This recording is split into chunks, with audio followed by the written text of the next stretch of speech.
झाल्यात आपल्या ज्वारीच्या पिठाच्या आणि कांद्यापासून बनवलेल्या टिक्या. चवीला खूप छान होतात, पौष्टिक आहेत. नक्की बनवा, सगळ्यांना आवडणार.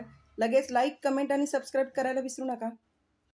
Good morning friends. आज मी नाश्त्यासाठी बनवणार आहे कांद्याची आणि ज्वारीच्या पिठाची टिकी. तर त्यासाठी लागणारं साहित्य, इकडे एक मी मोठा कांदा कापून घेतला आहे, एक बटाटा आहे, अर्धी वाटी कोबी आहे जो मी चिरून घेतला आहे, इकडे आलं लसूण पेस्ट आहे एक चमचा ठेचा आहे आणि 1 चमचा तीळ आहेत.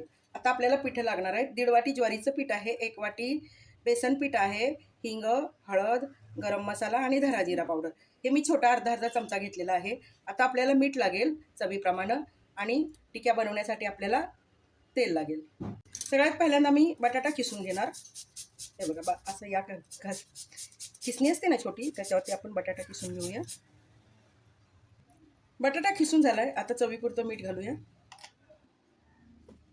आता हे जे सगळ्या भाज्या आहेत ना, कांदा, कोबी, ठेचा सगळं आपण घालून घेऊया आणि पीठ मळून घेऊया. अगोदर पाणी घालायचं नाही, मिक्स करून घ्यायचं आणि पीठ याच्यामध्ये किती भिजतं हा अंदाज घेऊनच पाणी घालून मगच मळायचं. आता आपल्याला थोडंसं पाणी लागणार आहे, छोटे 2 चमचे अंदाजे. आणि आपण हे पीठ आता छान मिक्स करून घेऊया, कारण आपल्याला याच्या टिक्या बांधायच्या आहेत. तर त्यासाठी पीठ चांगलं मळून घेणं गरजेचं आहे.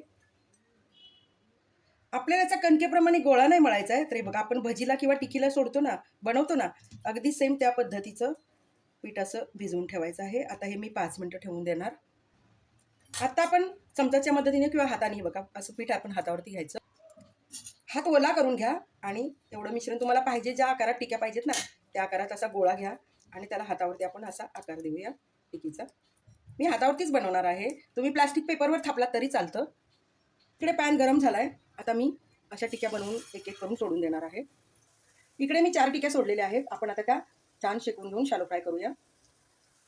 आता आपण उलटून घेऊया. हे बघा छान शेकलेलं आहे, सोनेरी कलर आला आहे. फ्रेंड्स मला जरा खोकला झाला आहे, त्यामुळे माझा आवाज अडकत येतो, त्याबद्दल सॉरी. सगळ्या टिक्या मी बघा उलटून घेतलेल्या आहेत आणि कलर खूप छान आलेला आहे. आता आपण याला कुरकुरीत दोन्ही बाजूनी कुरकुरीत तळून घेऊया. तयार झाली आपली पौष्टिक आणि पोटभरीचा मेनू आहे. अगदी करायला पण सोपा आहे, झटपट तयार होतो. नक्की बनवा. आवडल्यास लाईक, कमेंट आणि सबस्क्राईब करायला विसरू नका फ्रेंड्स. आता आपल्या टिक्या तयार झालेल्या आहेत, आपण काढून घेऊया. चांगल्या शेकून घ्या, कुरकुरीत होतात आणि चवीला अप्रतिम लागतात. नक्की बनवा.